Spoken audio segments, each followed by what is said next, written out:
Speaking of cold opens, Uh-oh. you know what else has a cold open? What? Hockey games, because they're played on Oh ice. my gosh. Dude, I bet it's so cold. It is. When it like opens.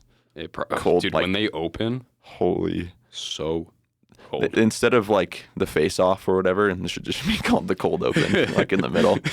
Drop the puck. Well, you know how they're creating like those like spin-off NFL leagues, like the XFL, USFL? Oh, yeah. We'll make a hockey league like that, and we'll get to rename face-offs. Oh, okay. It'll Cold be opens. like a podcast while they're playing a hockey game. Yeah. Yeah. Almost like having commentators or something. Wait. Did we just reinvent the NHL? Oh my God.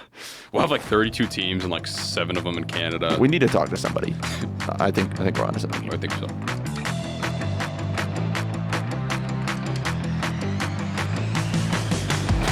Anyway, welcome to episode 3 of the Stick and Balls podcast. My name is Archie Smith. My name is Trey Curl. And if you couldn't tell, the cold open, very cold, very chilly. Brr. We're going to be talking about hockey today. Yeah. And Trey here, he loves hockey. Let's be honest. He's a big hockey guy. Yeah, really into hockey. That's why half of our podcast name is Sticks, because I love sticks. True. And pucks. Yeah. Oh, but we also love balls. I can't say. Yeah. I stopped myself before I got that part. I was like, I'll just keep it at sticks and pucks. Don't worry. Nothing else. I never forget about the balls. Thank you. I'm sure that's greatly appreciated. Anyway. There's children listening. No, there's not. It's our class. Hey, guys. How's it going? Hi. Anyway, hockey analytics, I didn't even know existed, to be completely fair. But Trey here, he's our resident expert on hockey analytics. Trey, who is your hockey team, first of all, and what can we expect from today's hockey analytics episode? Yes, I'm the hockey guy in this podcast. I'll be holding your hand and taking you down this. We're going to hold hands? Beautiful lane. We could if you want. You're on the other side of the table, though, so it'll be really uncomfortable. But maybe afterwards. Yeah, we'll think about it. Okay. I'm sweaty. Anywho, to answer your questions, I am a New York Rangers fan, but I was born and raised in Las Vegas, so ever since they became a thing, it's hard not to cheer for them, and it's pretty great that they're in opposite conferences, opposite sides of the country, too, so they only play each other in 2 out of the 82 games in a season, so there's never really much conflict. You're allowed to have 2 teams. Yeah, I guess, and especially just because, like, it's the first team they ever had in Las Vegas. Like it meant a lot to us, and everybody from Vegas will tell you that. So it was really cool. It's hard not to cheer for them a little bit. But you know what? If it came down to it in a Stanley Cup final, I'm going for the Rangers. I'll tell you that. Very valid. Yes, sir. And you're loyal. I think I got into it about, honestly, 2014 when we lost the Stanley Cup to the Kings was like my first memory of hockey. Yeah, tough way to get started, I'll tell you. At least people can't say you're a bandwagon. Yeah, no, I hopped on the wagon and we got owned. Embarrassed. Like one of the lost in overtime of Game 5, Game 6. If you were a bandwagon, you would have just been like, you would have saw that and been like, all right, never mind. When are the Knights starting again? 3 more years, 4 more years? Yeah, I'm not going to do that. But yeah, and whole family's kind of been into hockey a little bit. We had a bunch of minor league teams in Las Vegas growing up. We'd go see their games. My stepbrother played from a young age. So he was really on the wave before it was even cool in Vegas, which was neat. So nice. Just seeing it expand and grow has been awesome. And up here in northern Nevada, seeing a little bit of that too. Vegas and hockey, I mean, it's a little contradictory, you know. Who would have thought? It's a little hot down there. Yeah, no kidding. But it's cool that it's there. I mean, I've traveled to Vegas a bunch for baseball tournaments when I was younger, and I would always see that stadium like when we were in high school or whatever, and we would be walking around that area while a game was going, and then like something would happen, and it would just, oh my God, like it would be so like loud, the cheers coming from the stadium. It's absolutely electric. Like hockey games, and especially the production they do at the Golden Knights games is like some of the most entertaining stuff in Vegas, honestly. I've never seen hockey, a professional hockey game. Really? I've always kind of wanted to. So yeah. I don't want to go to the Tahoe one either. Yeah, no. I went there over this last weekend. Really? It was actually a pretty good time. It's a weird blend because if you're going to like a minor league hockey game, you're either super into hockey and you're like yelling at the players the whole time, or it's like your first game, you just want to get your feet wet. You've never really been before. Yep. So you could tell there's people like sitting behind me that are like, what's an offsides? What's icing? But then there's also people like a couple of rows ahead of us that are like, hey, goalie, you suck. Like that. Yeah, that's why you're in the ECHL. Like stuff like that. The culture around hockey has always been really funny to me. I like that they can just fight, and it's cool. Like you're just like, all right, I don't like you. Let's swing. Yeah. You got on my goalie's face, so now I'm gonna fight you. Yeah. And they let him go too, which is cool. It's awesome. My dad, the hockey game they play on Christmas, correct? Like the one outside. The Winter Classic. Yeah, Usually it's in early January. I think. Okay, whenever it is. Oh yeah, you're right. Isn't it on New Year's? Somewhere around there. Okay, Usually. Yeah, whenever it end of is, New it's Year's Day, maybe. that hockey game that's outside sometimes. Yes. I always remember watching that when I was little. He's like, look, they're going to fight each other. And they don't stop them until one of them falls down. I was like, oh my God, that's sick. But anyway, moving back towards analytics, Trey, what can we expect from hockey analytics coming from somebody who knows nothing about it? What is the benefit from knowing whatever the analytics will tell you? And let's get some examples going. Yeah, so I think the basis of hockey analytics, you see this in all facets of the game for forwards, wingers, centermen, defensemen, whichever side of the defense you're playing, or even goaltenders, it comes back around to them. The basis of it is expected goals. And we talk about expected stats in pretty much every sport when we're going over these analytics. True. Yeah, literally every single one, I think. Yep. But expected goals are pretty much what you think that they would sound like. You know what? Before I get into this, let's play a little game here. Archie, what do you think expected goals means, and how do you think it's calculated? We're flipping the script here. All right. Using my brain, which, it's not saying much. Questionable. But I assume the speed in which you hit a hockey puck is very important because it gives you less time to react.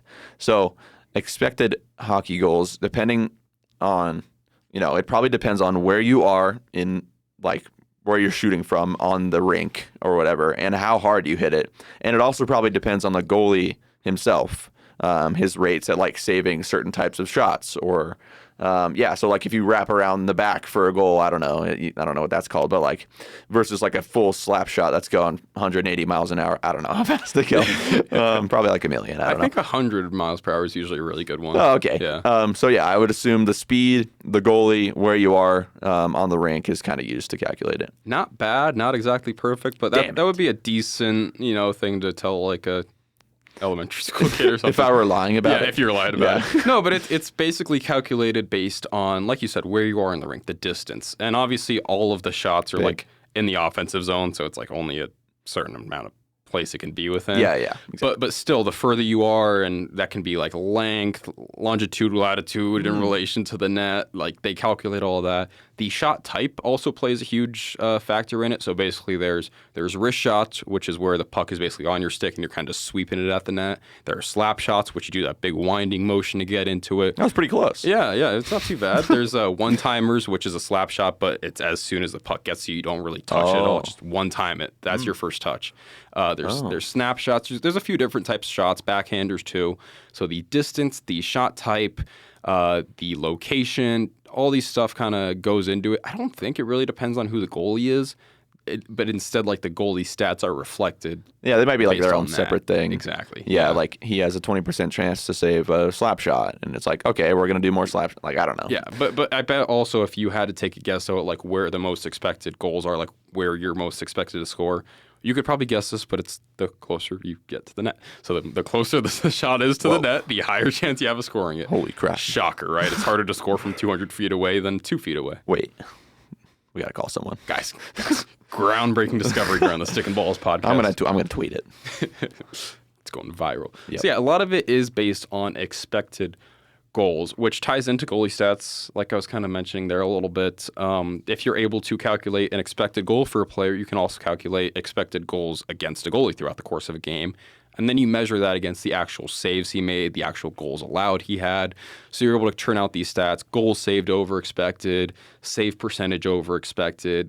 They're kind of broken down into categories. There's high danger, medium danger, and low danger shots, which again, are kind of just tiers of, what's the most dangerous to least dangerous. It's fairly self-explanatory. I'm scared right now. Yeah, I know. This is a high danger situation for you, buddy. Oh, no. Help. But for goalie analytics, there are a couple more nuances though. It's not all based around that, but for the most part, honestly, it kind of is. But there's also things like puck freezes. So if you do have the puck, do you want to set it down and play it, pass it over to a teammate, or you just want to hold on to it for a face-off? And that, I don't really know if that's more so of a skill thing or more so just a tendency. It's like, hey, I'm a goalie, but I know I'm good at playing the puck still. Some goalies like to do that. Some goalies like to get active. They like to play the puck a little bit. Other guys don't want to play it safe, just hold for a face-off. And then the last thing to mention here about goalies has to do with rebounds. You can see the rebounds generated, and obviously, again, you could probably guess this, but if you allow a rebound, that means the puck's basically hitting you, squirting loose, pause. And there's a good chance there's a guy right in front as it squirts out, able to put it back in your net. What? This stick and balls thing we're leaning into a little hard. We're really having a fun time with it. No, but basically, as you could probably guess, like the less rebounds you give up as a goalie, generally the better. You don't want you don't want that thing squirting loose right in front of the net. Not at all. Because somebody's going to clean it up. Somebody's going to be there with the stick when you squirt it out. Listen, if you want to be a commentator one day, you can't say squirt anymore. All right, Damn. Top limits. No, I think they do say it during the NHL games. I'm just practicing. Okay, I'm just practicing if that's right the now. lingo, yeah, okay. I've been saying that word 100 times every night before bed. Oh, what? Oh man, Nico, I'm sorry for you. Anyway, well, I mean, the goalie, obviously is probably the most important position on the field or whatever it's called, the rink, the ice. As far as what are the other positions, first of all, for hockey, and is there anybody who's kind of close to the importance of that? I mean, what is the ranking here? Hockey's a very clearly tiered sport. There's 4 lines on forwards. There's 3 pairs for defensemen. So there's a left winger, a center, a right winger, a left defenseman, and a right defenseman on the ice at all times. Obviously, if there's like a power play or penalty kill, that'll change. But if it's 5-on-5 standard formation, that's what it is. And then there's 4 lines of those forwards. So there's 4 left wingers, 4 centers, 4 right wingers. And it usually is pretty tiered based on just like, honestly, how good you are, how skilled you are. It's like if you're good, you're on the first line. If you are bad, or if you're just kind of like a physical guy who gets out there to set the tone, you're on the 4th line. You have relatively very few minutes every single game. But when you go out there, you still do have like a specific task. But every first line is usually just the highly skilled players on each team. You expect them to score, get a point, or a goal or an assist every night pretty much. And it's the same thing for the defensemen for the most part. Just the highly skilled guys are number 1. They're really good at defense or generating offense. And then as you get to the bottom of the pair, usually it's like, okay, our 3rd pair defensemen are out there. The other team's top line forwards are out there. This doesn't look very good. They got us hemmed into the zone. Like, it's a very clearly structured game. It's not a lot of subtlety in terms of like, oh, we're going to stash our best player on the 3rd line. Like, no, you're just misallocating your resources.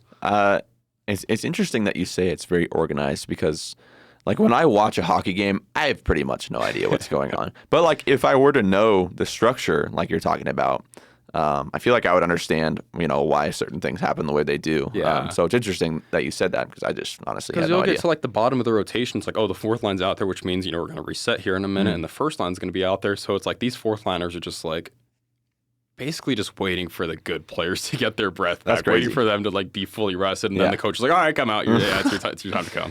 Going back to what you said about power plays, like that means somebody is off the rink, correct? Like they have one less player than the other team. What are the analytics around? Because like it feels like that should just be an automatic goal every time. Is it, or is there like a certain percent that happens? Like, what are we thinking there? Now, when I'm playing the NHL video game, it's pretty much a goal every time. Oh, but power play hasn't really changed a lot over the years. You'll see kind of different styles will pop up here and there, but for the most part, even the most successful power plays like hover around 25 to 30% success rate. So that means on 25 to 30% of their power plays, they're scoring a goal, which doesn't sound like a lot, but that's just kind of the way it is. And defenses have gotten really good at protecting the front of the net, and I think that does have to do with analytics a little bit, though. So I guess I retract my statement. At least the way defenses on the penalty kill play against the power plays is they'll go into what they call a box, and it's kind of what you think it would. The players literally go into a box formation, 2x2. You got 4 skaters on the ice when you're shorthanded, so it's a 2x2. 2 guys are close to the goalie, close to the net. 2 guys are a little bit further out, but it's usually very tight formation because they realize, like these analytics are saying, it might sound obvious, but the closer the other team gets to the net, the closer those shots are coming from the net, they have a much higher chance of scoring on them. So defenses are doing everything in their power to say, hey, we'll let you take shots from the high slot in the zone. We'll let you take shots from near the boards or really anywhere in terms of radius that's far away from the net. Sure, we're fine with that because it's a low percentage shot. But if you get guys going within 5-10 feet of your goalie, going back and forth, making quick passes behind him, he's going to be swimming in the net. Yeah. You're going to see a puck in the net within the next couple of minutes. Yeah. Yeah. That's cool. It's interesting. Again, it's kind of like a chess match in that sense. Yeah. Yeah. Like I said before, like I just kind of assumed it would be. I mean, it's a big advantage. Like think about football. If you had 10 people on the field and your opponent had 11, like that team is pretty free. Like, especially with baseball, like there's only 9. Take away one of them. Yeah. Like you have got to pick one, and it would be tough. So it's interesting that it's only 30% successful. And that's like really, really good. Like, that would be like historically good, is like 30%. Wow. Like it's interesting how, like you're saying, I still don't understand it myself. You would think these teams would be able to score more often, but at the end of the day, I think goalies these days are so skilled, and a lot of them are huge, and they take up a lot of the net. So even when you're shorthanded, you still got to find a way to get the puck past that massive, highly skilled guy in net. Yeah. Yeah. Thinking about somebody specific, who would you say is like a good example, like from your favorite team, the Rangers, or just anybody in the league? Like who's that guy when it comes to analytics, maybe, or just like who is performing above expected, like you were talking about earlier? A lot of the guys on the Rangers that have good analytics are like star players, like our goalie Igor Shesterkin, our defenseman Adam Fox. So it's kind of what you would expect. So nothing really too much to get from there. But what I think is interesting is so far this season, the Washington Capitals are having a great season. I think they sit atop their division right now, and they were swept in the first round of the playoffs last year. Their team's getting really old. They're really on a downward spiral. So to all of a sudden start this season so hot, you have to look and kind of see why. And part of that is because of center Dylan Strome. I believe it's his first season with the Washington Capitals, and he's having a great season. He's in the 94th percentile of creating offense at even strength. He's in the 75th percentile of basically being effective on defense at even strength. He's putting the puck in the net, which means, sure, he's getting a lot of expected goals, but he's actually turning those into real goals, which is good. He's finishing on his opportunities. He's really just helping generate a lot of offense for his team at even strength. So he's taken over a big role. A lot of the Washington Capitals centers over the last couple of years have kind of gotten old, retired. I think one of them had a drug abuse thing going on or something. I'm not going to get into that. But yeah, basically Dylan Strome came in this season, though, 27 years old, and he's kind of having a career year, and that's part of why the Washington Capitals are doing so good. Yeah. But you could even go back. One of the classic examples for me, not even classic, but just always in my mind, is because he has a very interesting name, Valery Nichushkin. Wow. Huge guy, had great analytics with the Dallas Stars to start his career, but didn't get a lot of points. Like, he was effective, but just couldn't quite get the puck in the net, couldn't get assists. Yeah. But he was still dominating play when he was on the ice. And then he goes to the Colorado Avalanche and turns into a star, like second or third line player, but just super effective, and they go on to win the Stanley Cup. And so, yeah, it just kind of goes to show that if you are being effective, if you're making an impact on the ice, sooner or later those points will come. Yeah.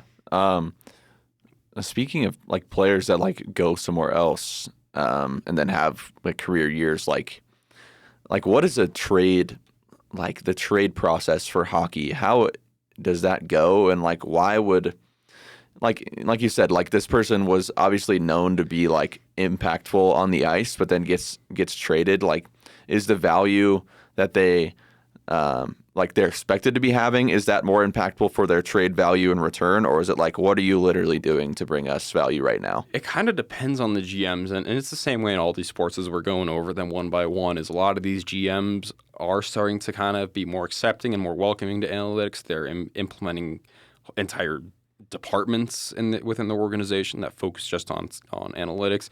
But then there are just some older guys that are like, hey, I don't care if you're a defenseman. We still want you to score points, because if you're scoring points, we're scoring goals, and that means we're winning games. And like, they just have a very simplistic view, and it's not necessarily wrong. You see teams that still have some success doing that. And then at the end of the day, there's the human element. Like, these guys are humans. We look at them as these great athletes every time they go out and perform, but they are still human, and they put in all this work in the offseason, and every single game they go out there and try to do their best. So sometimes it really is just like something clicks for these guys. And a good example of that is Tage Thompson. He was a first-round pick for the Los Angeles Kings and didn't do a single thing, to be quite honest, throughout the first few years of his career.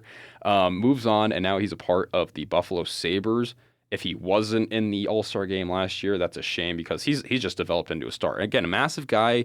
He's very impactful on the ice, but then something just kind of clicked for him as soon as he got to Buffalo, and now he has 18 points in 16 games so far this season. He's got 11 of those are goals, 7 of those are assists. Like, sometimes it really is just, hey, give these guys some time. It's going to click for them sooner or later. Yeah, that is so cool with analytics in general, I feel like, for any sport, because obviously these guys are athletes, right? They deserve to be where they are.